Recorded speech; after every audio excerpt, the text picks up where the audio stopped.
Welcome to Unbiased and On the Fence. I'm Shane. Thank you guys so much for joining the Power of 8 at 8. Welcome to Eileen. How are you, Eileen? I'm doing great. How are you doing, Shane? Wonderful. Looks like our volumes are good. You guys are we the same? Because I moved my mic right after he tested all the levels. How's everybody in the chat?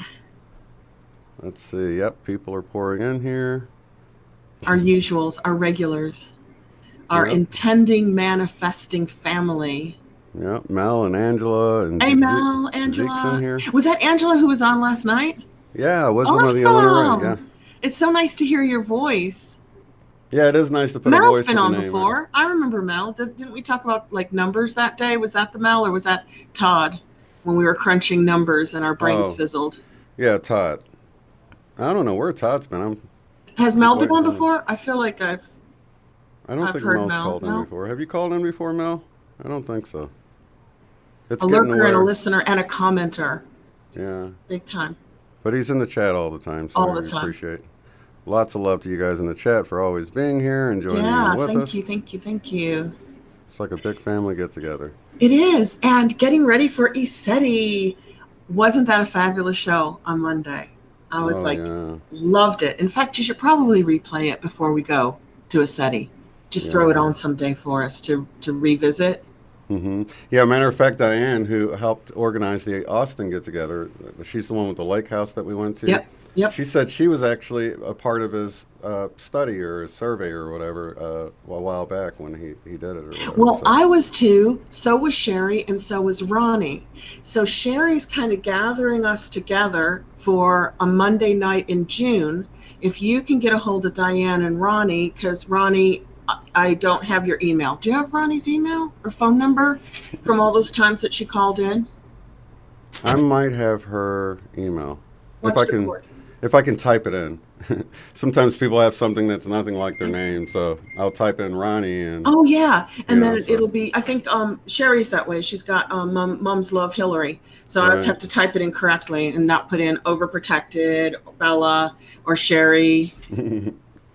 Yeah, I actually just hit S when I'm going to email her, and it pops up SB for her initials. So it's just different. You've got 4 people, and I was in the chatting with everybody during Monday night's Paranormal Frequencies. I spread it all over YouTube. Not only did I do a video on it, but I dropped the link everywhere where I'm a regular commenter. And I asked people in the chat, I said, was anybody else a part of this study? Because here's the book. I have been crunching numbers for us. Oh, let me make it big. So can you see that? Beyond UFOs. Yep, there it is. It is a doorstop of a book.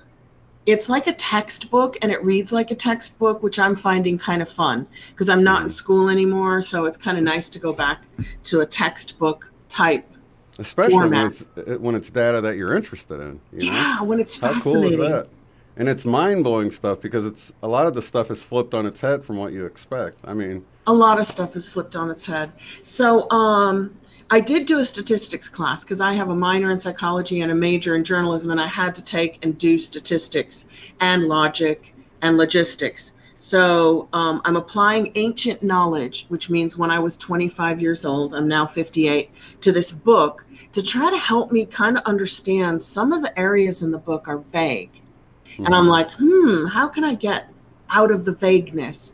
So if you look at, I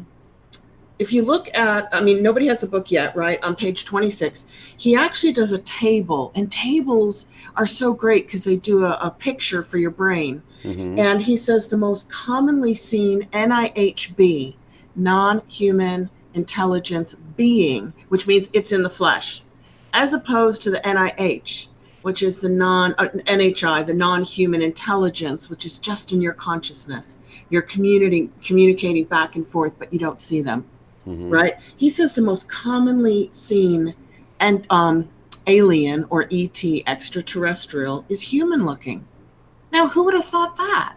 In the physical, you're saying? In the physical. I'd never have suspected that most of them look just like us. Do you think they're shape-shifting to look like us to make it more comfortable for us?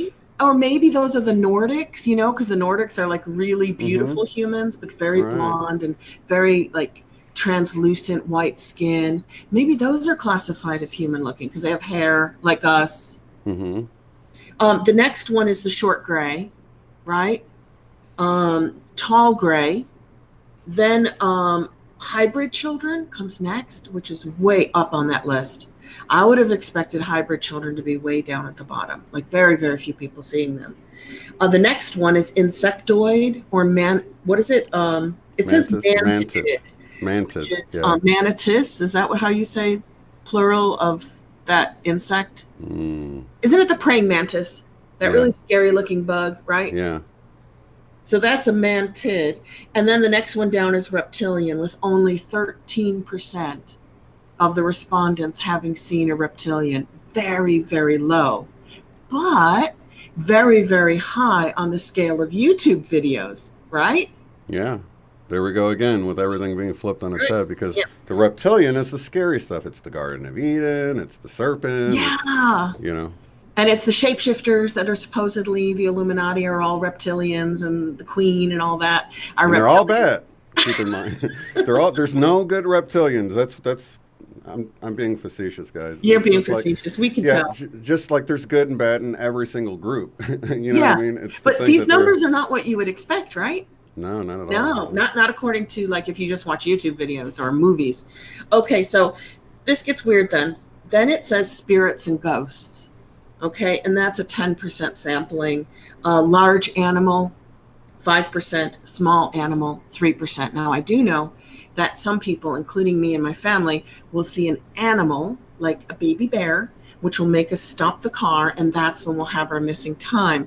Or we'll see like a really tall, snowy owl, like 3 feet tall. Impossible for an owl to be 3 feet tall, right? That's like a small child. Right. And then we'll stop the car, and then we'll have a missing time experience. So maybe the animal things are like shape-shifting, getting people to stop. And you can imagine that people, there's got to be at least some that didn't put 2 and 2 together, and they thought, oh, I just saw a bear at the time that this happened, and they didn't put... Or an elk, or a deer. Right. Oh, yeah, that great show, that comedy, People of Earth, which some of us have seen. It was only 2 seasons long. I highly recommend it. I think it was TBS, and you can get it in reruns and binge watch it. He just kept seeing deer. Everywhere he looked, he'd see a deer, and then boom, he'd be in an experience. Wow. It's called People of Earth? It's called People of Earth, and it's so funny. It's about this Pulitzer Prize-winning journalist from New York who gets sent on this terrible, stupid story to go meet with a bunch of odd people in a church hall who believe they are abductees. And then, of course, when he's in the process of interviewing them, he discovers he's an abductee too. So he stays, and these people go through all kinds of really funny misadventures in their quest to know who's taking them and why. See, and I wonder if I've had experiences, because I wouldn't call it missing time, but I've had, way back, I guess it would have been early 2000s, I had a few times where I was sitting at my computer wide awake. I didn't feel tired at all, but yet the next thing I know, I'm like waking up, and it's been like an hour or two. I'm glad you said that. See, I rarely prepare notes. We always just talk, right? But tonight I was number crunching, so I had to do some notes for us. So I don't get it wrong, right? I don't like always talking from the top of my head, because sometimes I miss up the facts. I get the gist correct, but not the number. Do you do that too? Right, yeah. Or like it's a majority, but you can't remember, is it 60% or a 70% majority? You don't I do have that with years too. Yeah. It's hard for me to remember the exact year, because I kind of put myself in the era rather than the exact number. I think of an era, as far as in the era. Well, my husband was, he had that mnemonic memory. So he had a photographic memory, and any date that went in his head never left, or any statistic. It was just sitting there waiting for him to use it. He was great at pub quizzes in England for that reason. So you said you're surprised because you have those moments where you go off in your head, right? Well, these are moments when I'm like at the computer, I'd be working on my music Got or it. something like that. And then I wake Okay. up and I thought, wow, I wasn't even sleepy. What the heck just happened?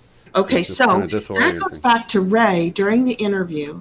He said, to be honest with you, 95% of all of this is consciousness only, not physical, and only 5% is physical. So I Hmm. had to scour the book to find where he was getting that from. Because according to the contactees, right, phase one, which is me and Sherry and Ronnie and Diane, we did phase one, 100 questions in 2014, 3,900 people from 100 countries.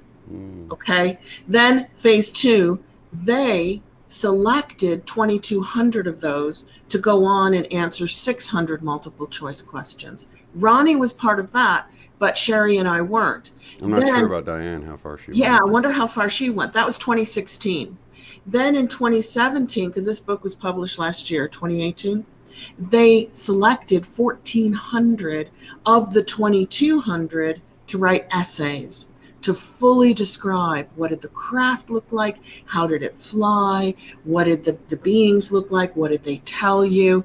So the only problem with this as a purely scientific research study, which it's not, but it's the first of its kind, nobody's researched contactees like this, is that's called an intended bias. And it's okay. It's when the researchers like sample 3,900 people and then they get rid of half of them and then they focus on this bit. Then they get rid of half of those and then they finish with a very small population.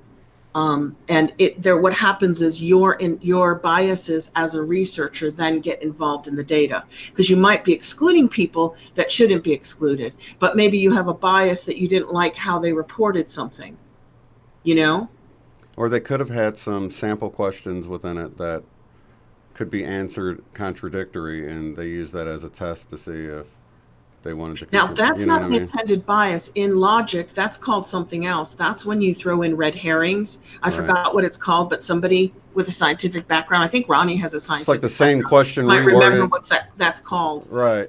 You definitely, yeah, they definitely sometimes when it's open to the public will throw in questions like that will Hmm. catch out people who are just like, oh, I want to answer contactee questions, even Right. though I've never had an experience, Right. you Exactly. know?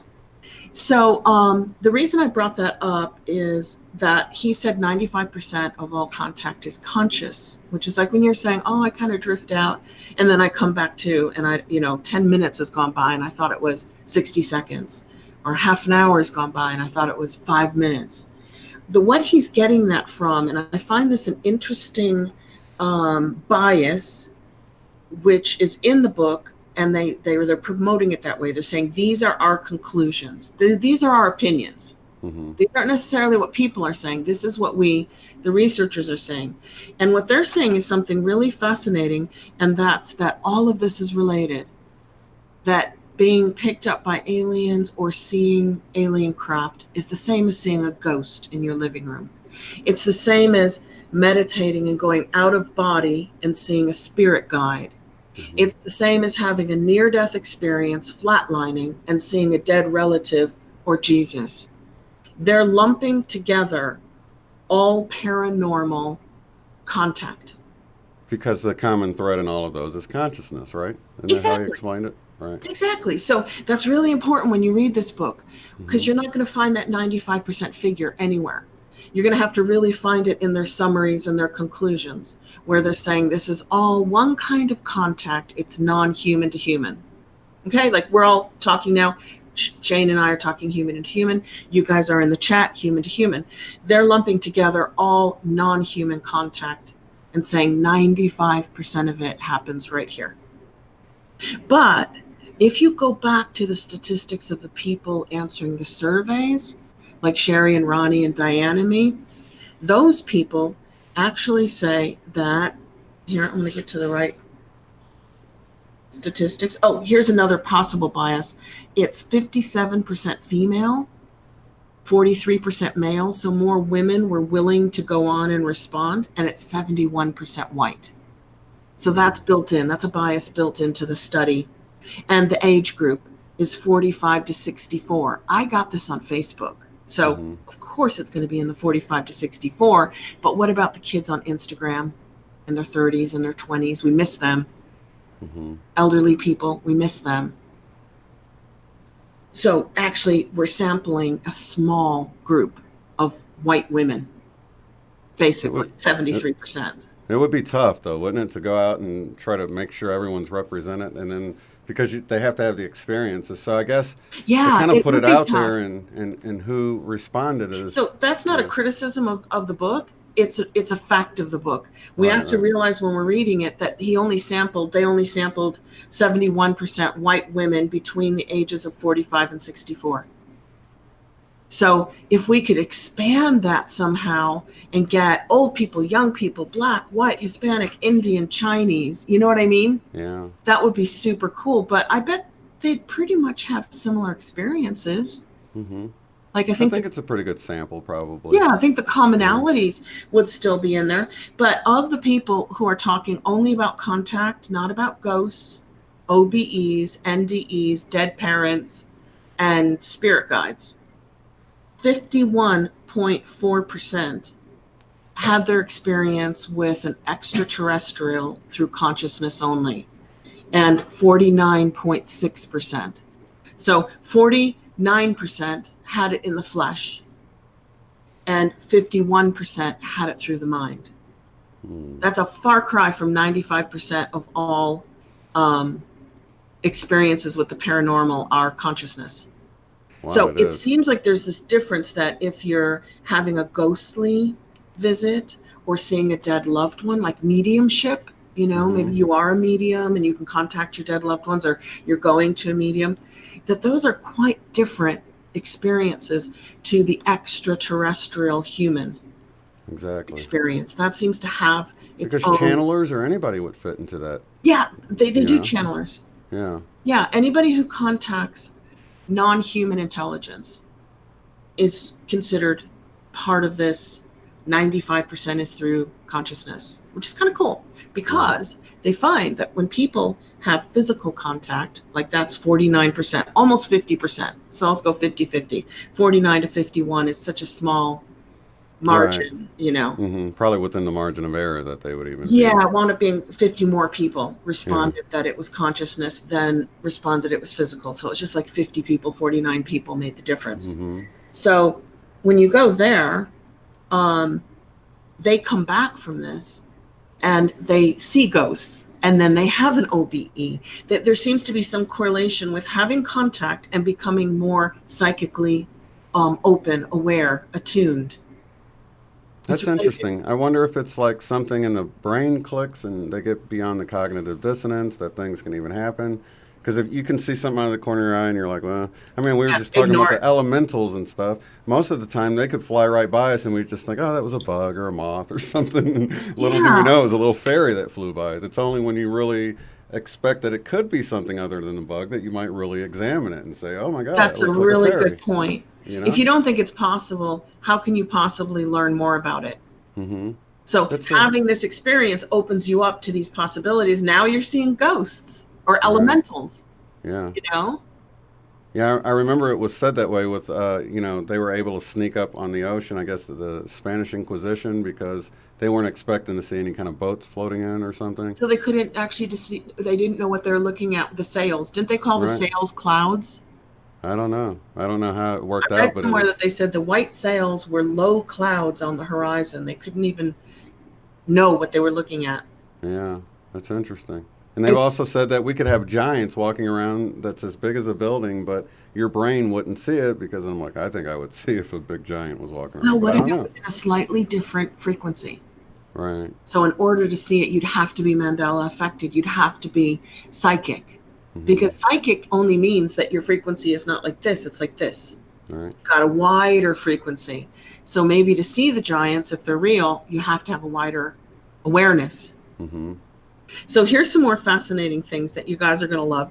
18% viewed it as a negative experience after their first contact. That's all, just 18% of the sample survey. But if they had repeated contacts, either mentally or physically, it dropped down to 8%. So the more you have, the more you're okay with it.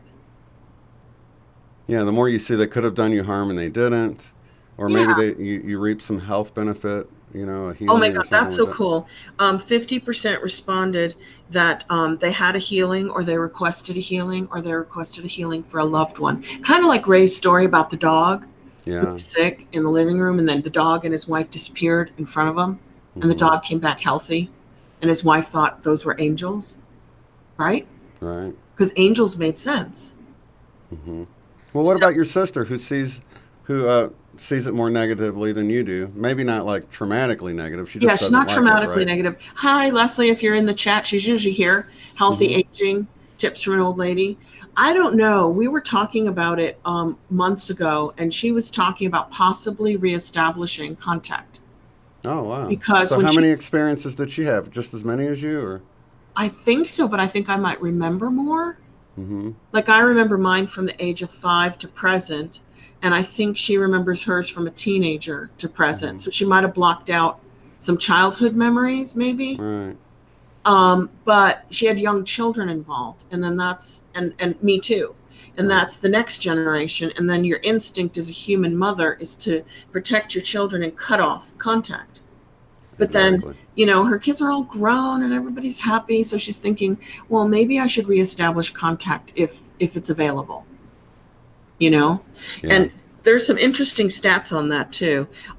Okay, so overall in the whole book, only 5% say no matter what, it's negative, they're evil, they're demons, go away. So Did they? 5% is pretty small. Yeah, it is small, but did they look even further into that to who was ultra religious out of that group? That would have No, been we didn't interesting get to we didn't see. get quizzed on our religious beliefs, which would have been fascinating. Yeah. um So, okay, 84% would not stop contact. 73% said it changed their lives. And the way it changed their lives is it made them more spiritual, more questioning on the meaning of life and the meaning of death. Where do you go when you die? Do you die? Um, more psychic gifts came online. They have more interference with electronics after contact than before. And that's in Project Blue Book. Did you get to see? I think it's History Channel did J. Allen Hynek's Project Blue Book. They dramatized it, and all I these don't think so. contactees were like blowing light bulbs all over the place. Or right before Oh, they'd come, the light bulbs would start to blow. yeah. I've heard of that. Them driving under street lights and they'll turn off and then Yeah, back on or something. yeah. So you're Yeah. like, they're coming, they're here. Or the credit card machines when they go to the store, they'll knock them out and then Banks or any right. cash register, they can't be Hmm. rung up, but the person before them was rung up, and the person after them gets rung up.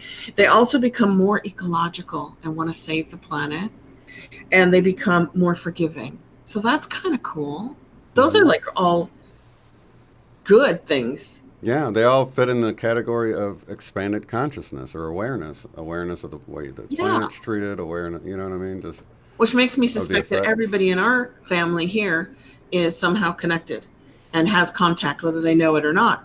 Because we're all these things. We're forgiving, we're ecological, we have electrical interferences, and we're more psychic, and we're questing for knowledge about life. And this one you're going to love for Iseti. 50% can call a UFO. Oh, So we're going to call a UFO, right? Is that we're what you gonna have a said? sky show. Oh, definitely. We're going to do a group meditation. Mm-hmm. And Yeah, whose family are we going to call in? all of them. All of them?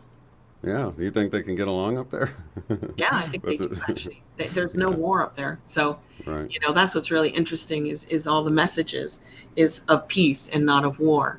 So it looks like they're all getting along up there and hoping that eventually humanity can get along down here so it can join them. But as long as we're killing each other down here, there's no way they're going to let us up there, No way. right? I wouldn't, would you? No. So let's see. We did the consciousness. We did that. Okay, so this is interesting. The breeding program. It's a terrible way to say DNA sampling. So I'm going to say I love this book, and I'm going to buy the next one when it comes out. But it has a bias that anything that incorporates a medical procedure of a sexual organ is a breeding program instead of DNA sampling. Doesn't DNA sampling sound better? It sure does. It sure does. So it said over 34% of the respondents reported a physical medical exam. Now, during your interview on Monday, I felt that Ray, personally, there's 3 editors, 9 contributors. I felt he had a bias against breeding programs because he called them SHIT and BS. So you said, why? Why do you think that that's not like legitimate, right? Good question. And he said, because all those people before made a lot of money writing about scary breeding programs. Remember? Mm-hmm. There's like a dozen authors who made millions on it in the 70s and the 80s and the 90s. They were not scientists. They right, weren't. Yeah. So that's his bias. He's saying that the breeding program is CRAP because so many people who weren't scientists made a lot of money by hyping it. They made it up, they stretched it, they exaggerated, they hyped it. But in the book, the statistics only say 34% of all the respondents had a medical physical exam. 40% had marks on their body afterwards that were not painful. These included scoop marks, cuts, bruises, and other kind of marks. 15%, 1/5, reported being shown or given their own hybrid children to hold. Did they say that was negative or positive? Yeah. It was all well, it doesn't say, because if 5% say it's negative, they might have been in the breeding program. I hate saying that. They might have been in the DNA sampling program. Maybe that's what makes people negative. They're like, ooh, I don't like this. Too much, like, that's private down there. Leave my bits alone, right? Right. But what's interesting is that 50% of all people interacting with extraterrestrials, which are the non-human intelligent beings, because they're physical, have been physically touched. Whether it's not a hug, but a touch, an arm, being led somewhere, being comforted. 50% received a medical healing, can request one for other loved ones. 40% reported implants, remembering implants going in and pulling some out. Like they'd say they either pulled it out or a doctor could see it. And 50%, this is what's important with the DNA program, said they had a contract. They had a contract with the DNA program, and that it was to benefit humanity, to upgrade DNA, are their words, different people's words. I've been reading their individual, like Ronnie got to write essays. I might be reading her essay in here. I've been reading it case by case by case at the back of the book. To upgrade DNA here, but also to help them somehow. So the message is that if you're in the DNA program, of which 34% said they were, then it's to upgrade human DNA and somehow help all of life out there that's participating, either watching humans or borrowing humans. So, and from my experience with people, that would totally align. I mean, even the ones that didn't really like it, it was still, they see the bigger role in it, And the contracts was that before they were incarnated? It doesn't say, because I would have loved to know. Yes, the samplers forgot to ask that. Did you make the contract before you were born or after you were born? What's interesting is that the people in the DNA program report contact since they were children. Right. And that's not true of all respondents. Some respondents start as teenagers. Some start in their 20s. Maybe they start taking psychedelic drugs and getting high, and they're opening up their consciousness to actually see these UFOs. I don't know. I'm stretching there. I'm just guessing. Well, I mean, I had Sherry Wild on, and that was her experience. How old was she when she had contact? In fact, she titled the book "Forgotten Promise." Because she made the promise or the contract. She came to Earth, and of course, we got to go through the veil of forgetfulness. So, it was only later that she discovered that, hey, I promised to come down here and do this. I'm on a mission, and I just forgot. You know what I mean? So maybe some are by contract, and maybe some are volunteers. Yeah. As they're just here, and they're going like you, Eddie Setti. Hey guys, I'm open, I'm willing, I'd like to participate. Boom, you're volunteering. Right. You're volunteering to help humanity get off this planet and join a true galactic family, Mm-hmm. sometimes called a space confederation, or, what's all the names for that galactic family out there of all those creatures who are just more advanced than us, and they're watching and waiting for us to catch up. I would like to say galactic family, and then I think that's even probably too narrow. I mean, it sounds huge, but we've got people from galaxy, right? Universal family, right? Universal family, I would think. Yeah, that's a tough one. That's a tough one. Like, are people in the universe coming here to watch us? Yeah, because what's the or just is people it Andromeda? from the galaxy? Because the galaxy is huge all by itself. And Andromeda would be the next 3.5 light years away, which is 286,000 miles. How far away is Andromeda? Well, Andromeda is the next galaxy, correct? It's the closest one. Right. And well, just actually, that's the one we're on the collision away. course with, or something, right? In like 1 billion years, we'll begin to mix with it again, or something. Just like they say that you and me and this little solar system are on the Sagittarius dwarf galaxy, and we got eaten up by the Milky Way like 1 billion years ago. Yeah. So the next one for the Milky Way to gobble up will probably be the Andromeda, right? That's what they say. Yeah. Do we believe them? Do we know? I don't know. It's a big maybe. Possibly. Yeah. Here's some facts that you're going to love. 24% are allowed to operate the craft. How insane is that? 24%. That's huge. I have no memories of flying a spaceship, but guess who does? I don't know if I'm allowed to say this or get in big trouble. My sister does, and her family do.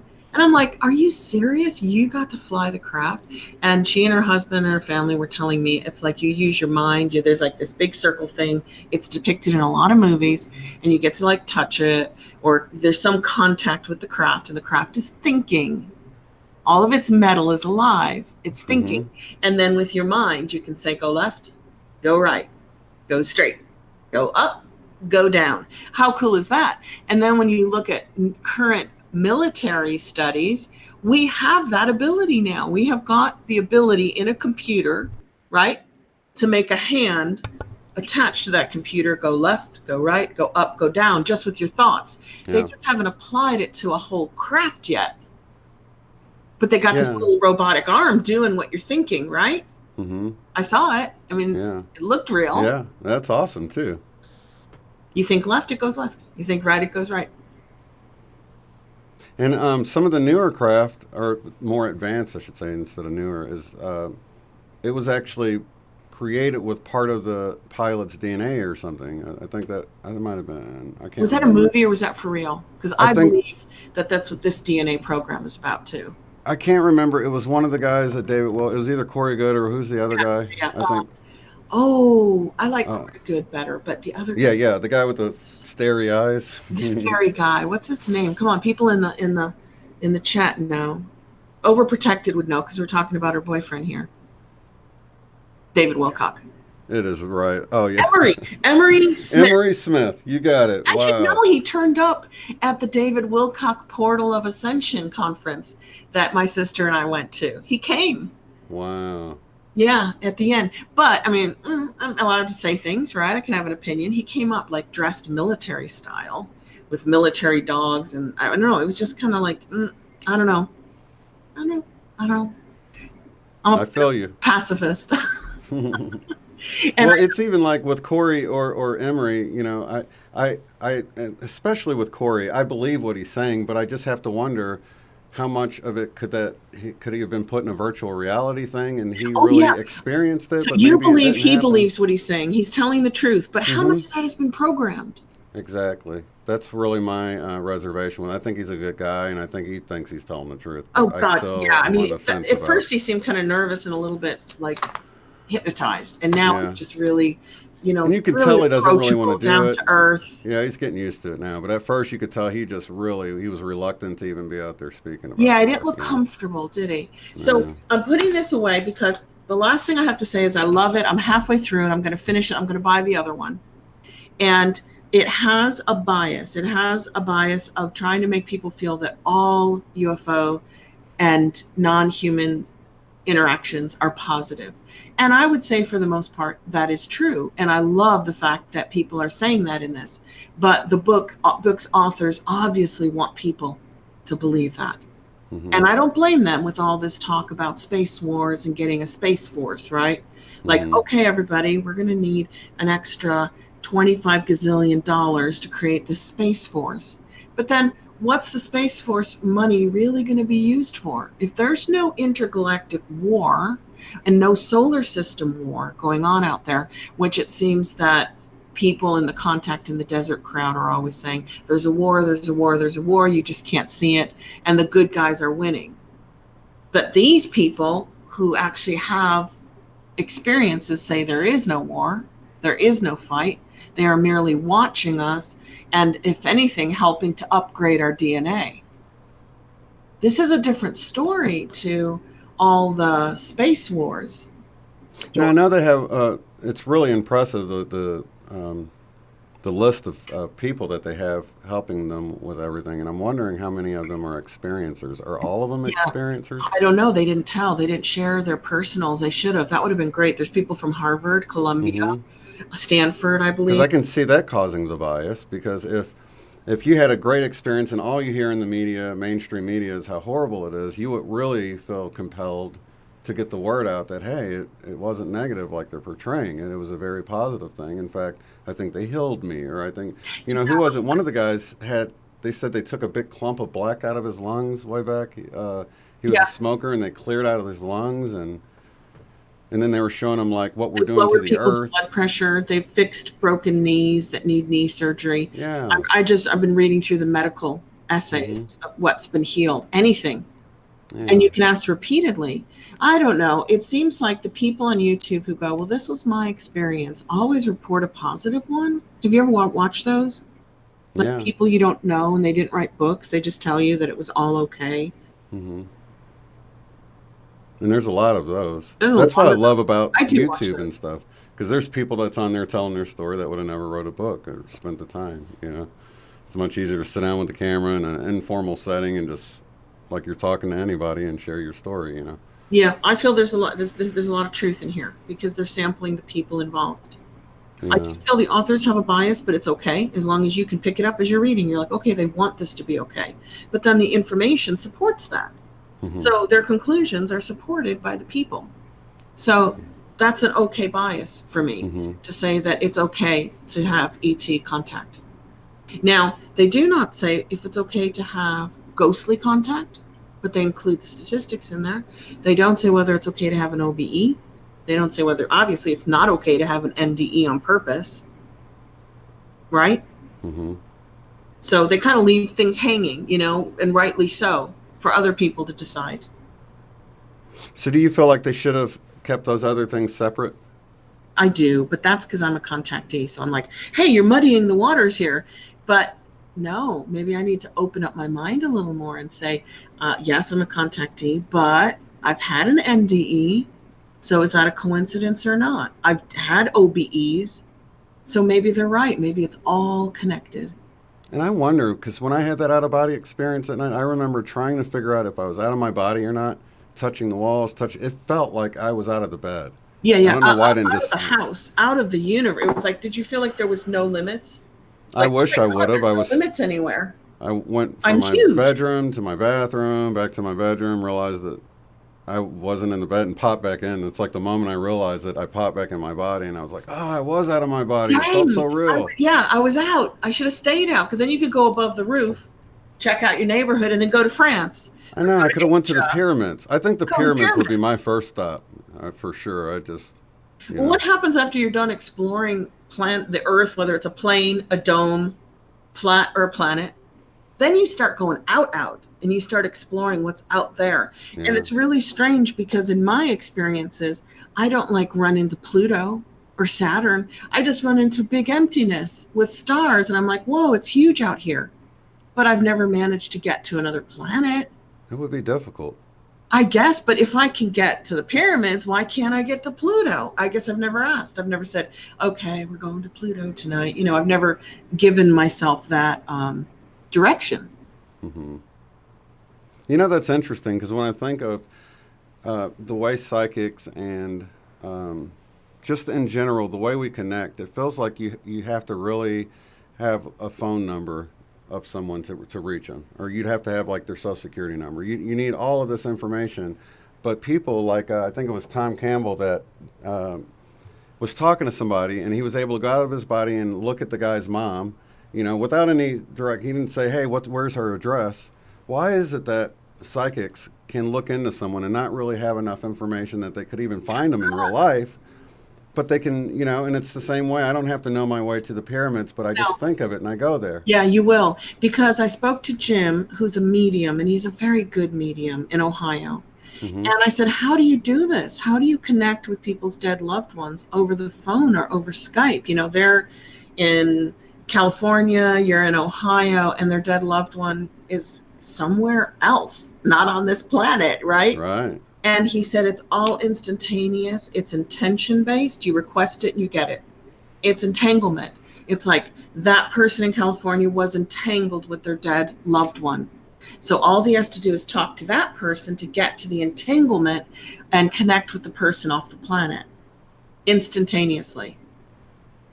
Doesn't know anything, what they wore, what their name was, what their favorite food was. And he said, what I do to help the person who's alive is I start to say, this is what they're wearing. This is their favorite thing to do. Didn't they tell you this joke once? And the person on the other end is getting chills and going, oh my God, yes, you're talking to my Louie, because they know that there's no way that man knows all these things, all these private things. That's amazing, isn't it? Isn't that cool? That is really cool. But I have to say, there is a psychological paranormal theory that nobody talks about, whether they're talking about mediumship, contactees, or ghosts, or reincarnation. And that's the human hive mind. It's always kind of left out of the discussion, which means that once you're human, on the subconscious or the superconscious level, you tap in to all humans. So technically, I should be able to read you, Shane. I should be able to see your past lives, your future lives, and your deceased loved ones. Mm-hmm. Because we're all tapping into the same information because we're all human. Right. So we all kind of forget that. Nobody talks about that hive mind element that could be feeding us this information when we appear to be psychic or seeing a past life. Mm-hmm.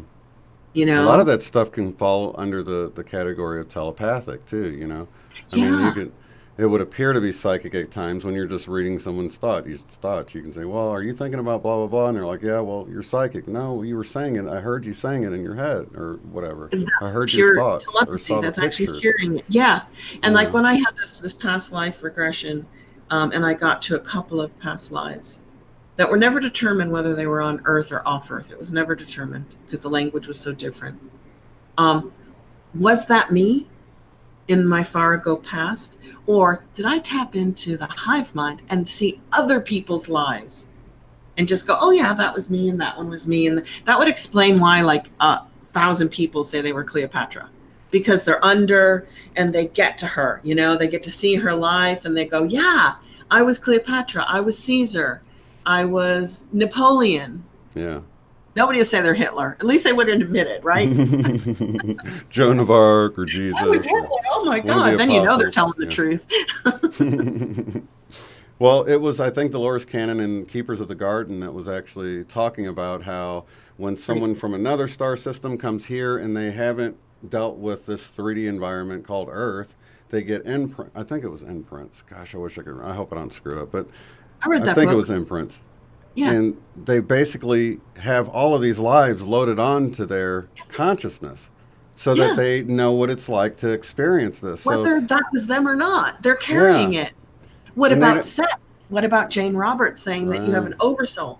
So say Shane is in my oversoul group and you go up with this lifetime and I go up there and then we get mixed up in a big cloud and come down again. I got a bit of Shane in me. And so when I do my past life, I see Shane's past life because we're from the same oversoul and we got mixed. Our experiences got mixed in a big pot. And you really can't tell the difference between the real Joan of Arc and one of the other people that just had her life loaded onto theirs because it's really no difference because it's energy. So does that get you back to oneness? atonement at one mint. We're all Yeah. one. Yeah. Yeah, With all the diversity, we're still one. we're still You know. one. But I went further with ACIM. We got some ACIM members in here, A Course in Miracles, where we Mm-hmm. are actually, once you realize you're one with all humanity and all earth and animals and trees and minerals, then you realize you're one with all of them out there.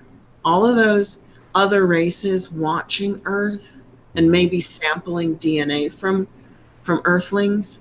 I love that word, Earthlings. It's so much nicer than humans. It's cute. So we're all one with them.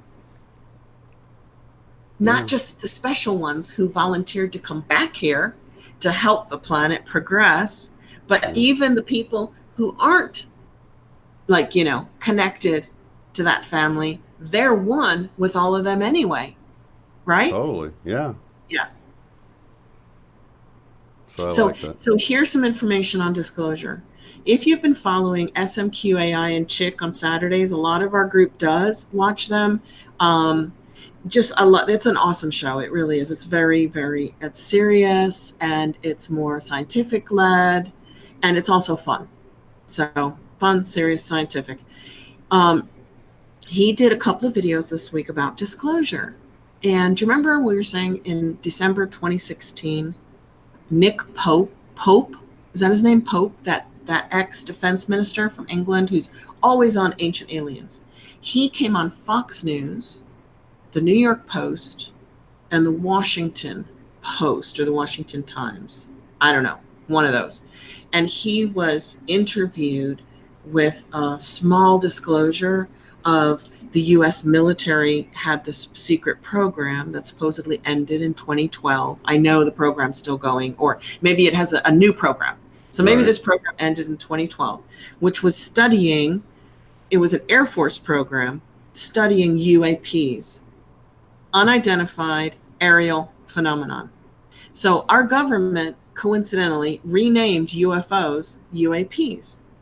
Okay, so that was a wee tiny bit of disclosure. Remember that? We were talking about that, Yeah. and nobody noticed it. Nobody cared. People didn't like have parties going, "Yay, aliens are real." I knew they were lying to us, right? So in the last week, SMQAI has been doing videos on the fact that the New York Times, The Hill, which is a much more serious magazine politically than, say, the New York Times or the Washington Post, and Fox News, have done another round of disclosure without Nick Pope, saying that there are people in Congress calling for a new investigative body to take over where the last one ended, right? We had Majestic 12, Project Blue Book. Then this is a long name that I didn't write down for the UAPs. That was up till 2012. They want a new investigative body to determine where are all these alien aircraft invading our space coming from, and what threat do they pose to America. Of course, they're looking for the war angle, right? Because we're Exactly. human. That's what we do. We look That's for what the the war. secrecy is all about. I feel like I don't feel Yeah. like they're just trying to keep the secret from us. Like it's you can't have the secret. They want if they can hoard the technology from the contact or anything like that. They No, don't want the secret's enemies knowing about military. it. You're They saying don't want. it's the military part of it. Yeah. Well, they changed the name to UAP. I and many others that I have read commenting on this have believed, because they're now disclosing. So that was on Fox, The Hill, which is respectable. Fox is like respectable with half the country, right? Half the people like Fox, half the other people like CNN and CNBC based on political allegiance. Mm-hmm. And they're basically admitting, the Air Force is saying, hey, we are constantly chasing these UAPs, which are UFOs. But I think they changed it from UFO so that now that they're disclosing it and trying to get us used to the idea that we're not alone, for two reasons. Number one, to increase the military budget is one reason they would do that. And number two, they don't want to look like they lied to us for over 70 years. So they changed the name from UFO to UAP. And that way people will think, oh, no, no, no, they found UAPs now. UAPs are real, but UFOs, those aren't real. Those were never real. It's the same thing with what they spray up there. You can either call it the CT word that we don't want to say, Yeah. or geoengineering. So Yeah, and if there's you, a new one too. What is it called? Aerial. oh yeah, aerial, atmospheric, You. stratospheric injections. Thank you. Another thing I can never remember, right? Right. But by doing that, if you look up the CT word, then you're going to come up with a completely different set of, results than Conspiracy if you, theorists. oh, yeah. It's the Oh, that's same crazy. No, thing. this is geoengineering. This is, It's the it's, same thing. It's the same thing, guys. A yeah, UFO is a UAP. right. And there's just no way that there could be any difference between the UFO and the UAP. They are the Yeah, same thing, something flying around up there unidentified that we don't know what it is. right. But you're getting a lot of people, and going, well, scientists are calling it UAPs now. That's much more professional. Totally, yeah. So I think it's a way of, like you said, probably increasing the budget, getting more money, hiding the fact they've been lying. So. Yeah. But we're not stupid. So next time when we do a disclosure meditation, because it's coming out in bits and pieces, they're feeding it to the public in spoonfuls, and And you know nobody's what? For, caring. No one cares. for most of us in the truther community, we know. I mean, it's been disclosed. Oh We yeah, we see do. the disclosure. We don't need the official source to We're the validate what we. disclosure. We are Yeah, the disclosure. We don't care what exactly. the government says, do we? No, so I it's don't think. there for anybody ready to look at it. You know. Yeah, it's like we don't care when the government catches up. We're not concerned about them. That they don't Right. play into it anymore. I think that's why they're starting to spoon feed it out into Hmm. media, because we don't care whether they do or they don't. And I think also the non-terrestrial beings are going around the government and making direct contact with people Well, more. according to Majestic 12, yes, non-terrestrial beings have been in touch with world governments at least since the 1940s, They if tried not that more. already. Yeah. Yeah. So, yeah, that's nothing new. They know about it, but now they're pretending like they don't know about it, so they need more funding for their space army and their studies to see who they are and whether they're a threat or not. So it's going to be interesting to see how humans react to that, because I think we're so beyond that. Don't you? Not just us, not just this community. Don't you think everybody'd be like, oh, stop that nonsense. They're no threat. If they were a threat, they would have done something by now. Oh, totally. The last thing we want is some kind of tanks in space, right? Yeah, well, that's what they're going to propose, aren't they? Right. Lasers. Oh, and on one of the pages, I'm sorry, I did write it down, but I'll try to paraphrase it. They talked about blue light. I just thought I'd bring that up. Pages 169, if you're going to get this book, 169 to 172, might have been on page 170. Many, many people in the medical healings reported a blue laser being used on them to do all manner of things.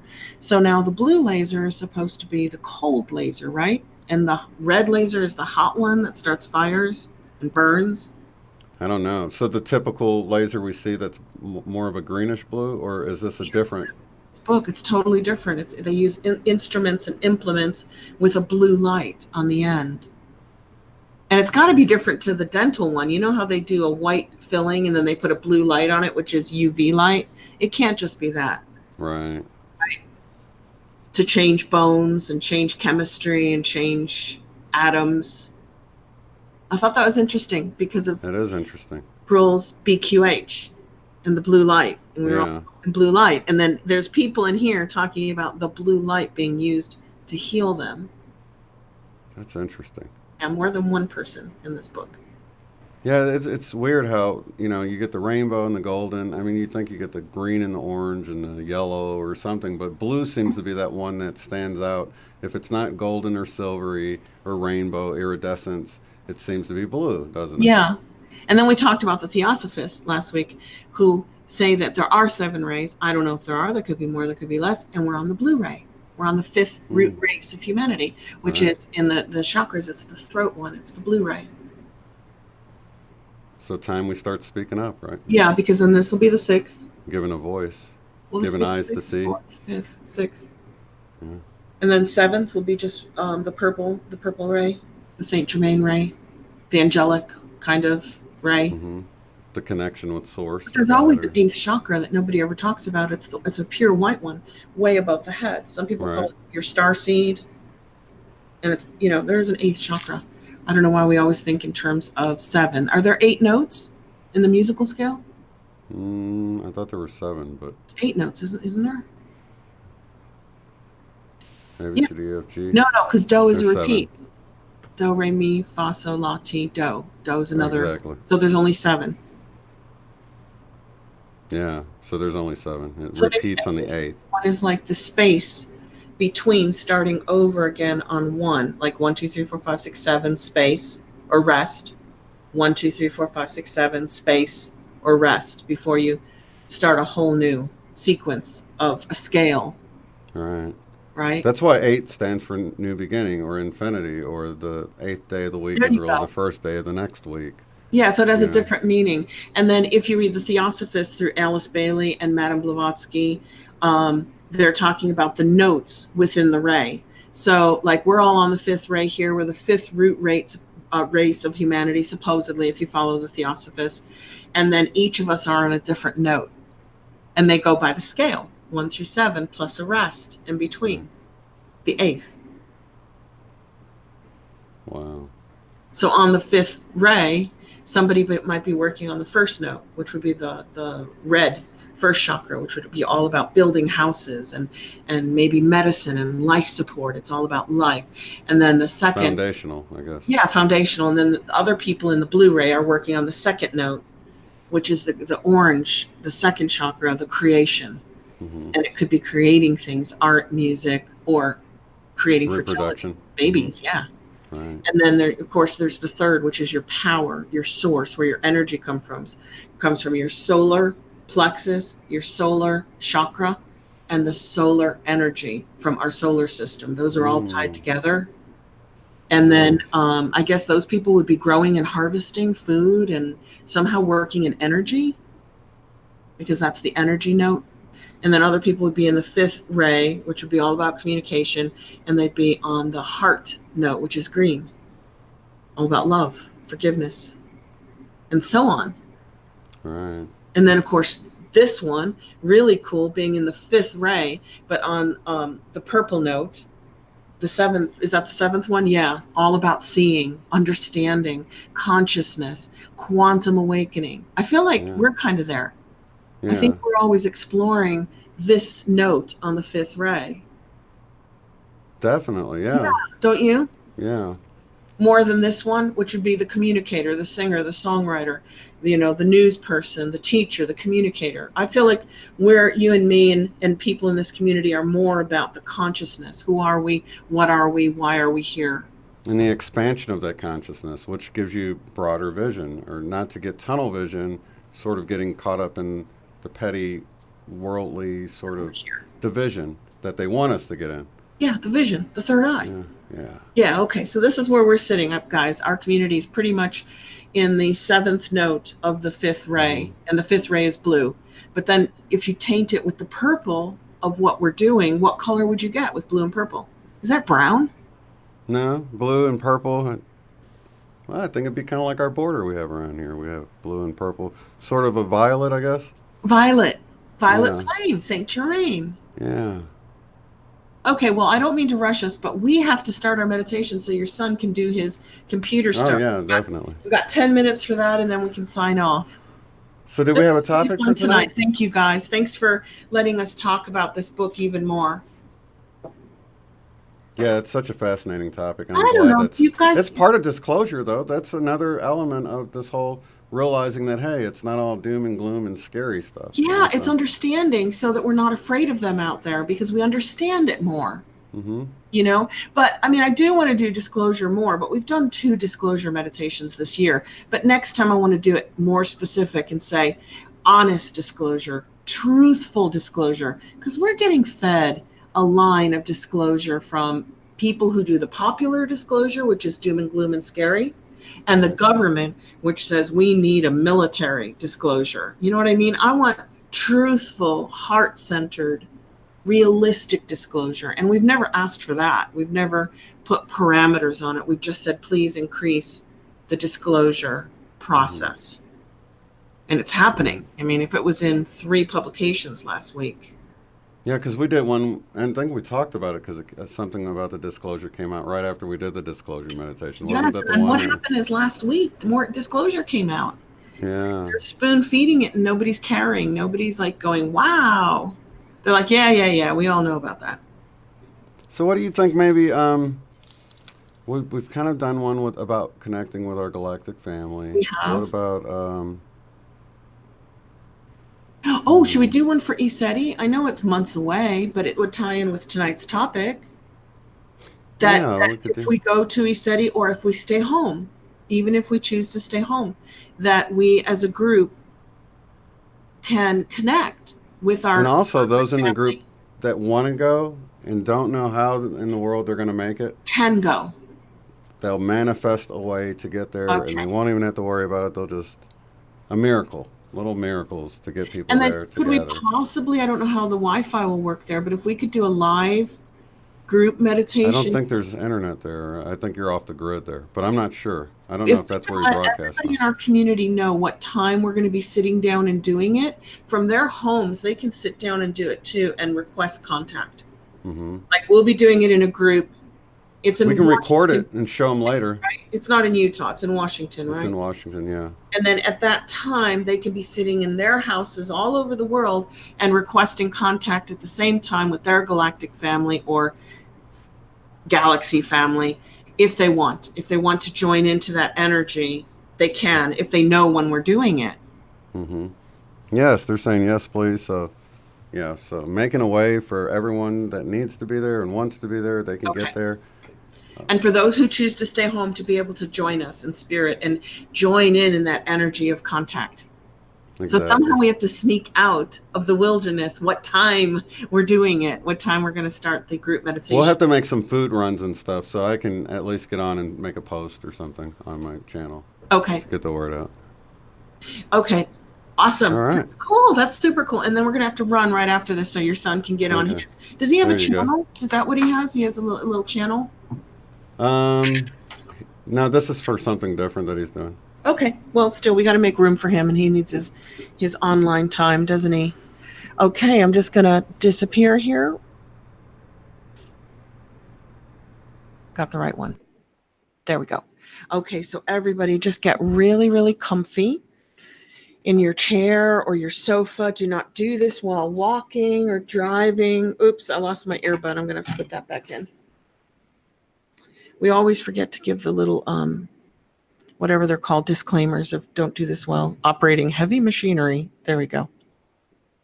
So take a nice, deep, relaxing breath in.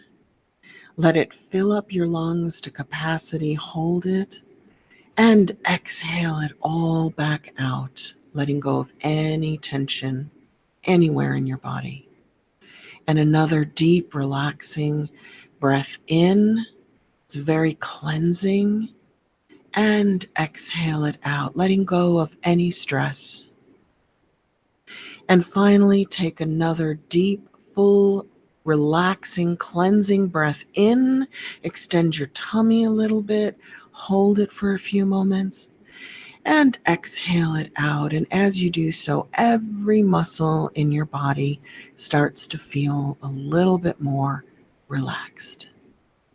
And now we're going to start to focus on our heart chakra, our heart center. We're going to breathe in through the heart and exhale through the heart. And breathe in love through your heart and exhale forgiveness through your heart. And breathe in when you're ready, forgiveness through your heart center. And exhale when you're ready, love through your heart center. Just keep breathing love and forgiveness in and out through your heart chakra as you start to imagine being in the most beautiful place in nature you have ever seen physically in the flesh, whether that's like the Grand Canyon or whether it's a meadow behind your house or maybe a coastline somewhere or a beach. It could be a deep, dark, cool forest that you got to walk through or ride a horse through. Anywhere on this planet, on this earth, whether it's flat or triangular or a dome or a sphere, imagine now being in that beautiful, peaceful, magnificent place in nature. And now we're going to all hold hands with each other. And you can shoot down a grounding cord if you like from your root chakra to the center of the earth. And you can put yourself in a lovely, comfortable bubble of any light, any color that you would like to imagine. You can do that now. And when you're ready, we're all going to imagine that those who wish to get to ECETI on August 8th through August 11th of this year, 2019, here and now, finds the means, the money, and the transportation, the mechanisms. Everything falls together into place very easily in expected ways and in unexpected ways, so that you can go and be present during this experience that Shane has put together for us from Unbiased and On the Fence, so that we can come together in one place, meditate together, laugh together, and call down or call in our cosmic family to visit us and interact with us, and maybe even answer some questions for us that we feel we're ready to have. And for those who do not wish to actually physically go to ECETI, we're going to intend now as one big group, one big family, that they can connect with us in real time here, now, on the specific date, at a specific time, to join into that energy of contact with our cosmic brothers and sisters, our cosmic family, all at the same time from the comfort of their homes, if they so wish to do it that way. And I'm also going to ask that we all intend together that disclosure continues to happen through us and for us, and that we maintain the integrity so that disclosure for all of humanity is truthful and realistic, that it is not tainted with unnecessary fear, and it's not smoothed over with unnecessary loveliness. That disclosure is honest, and that this is what is happening. We get to share that as a one group humanity. We all get to know that we are not alone. And that eventually, if we can play nice down here, then maybe they'll let us play nice out there.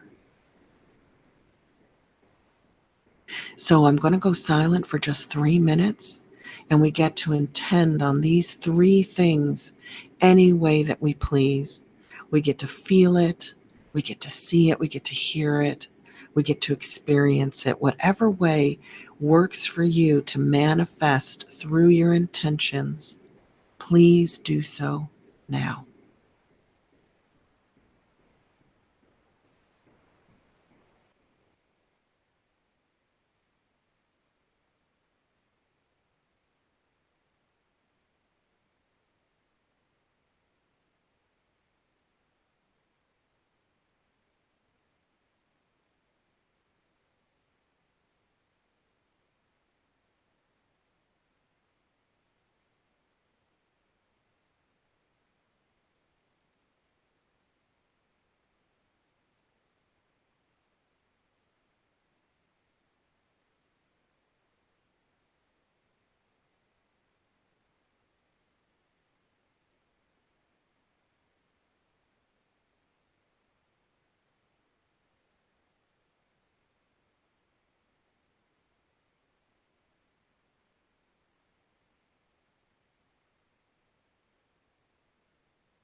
Okay, so when you're ready, start to move around a little bit. Release your grounding cord back into the center of the earth where it vanishes, and open your eyes.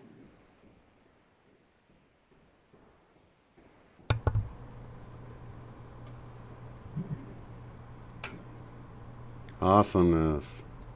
Great, and we made it on time too, before 9:30. Yeah.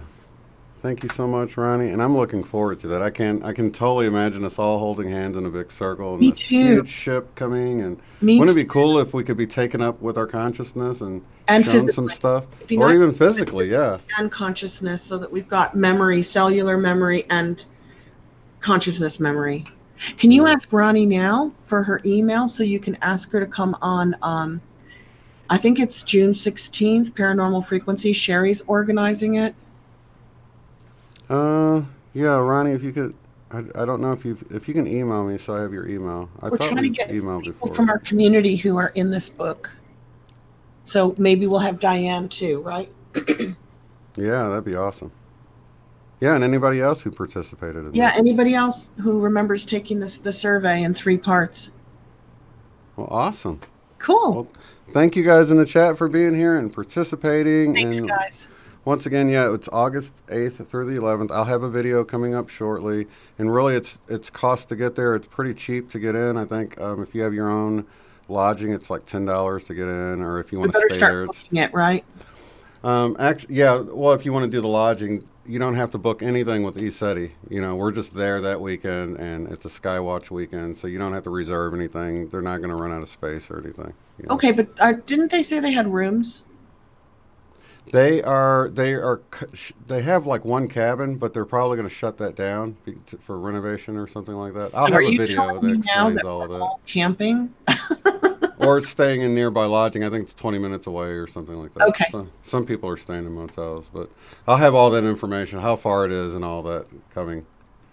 I haven't camped in a long time, since 1990.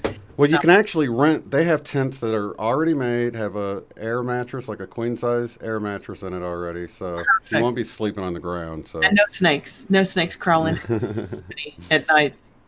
well, they won't hurt you. Might want you to eat an apple or something. But. Yeah, exactly.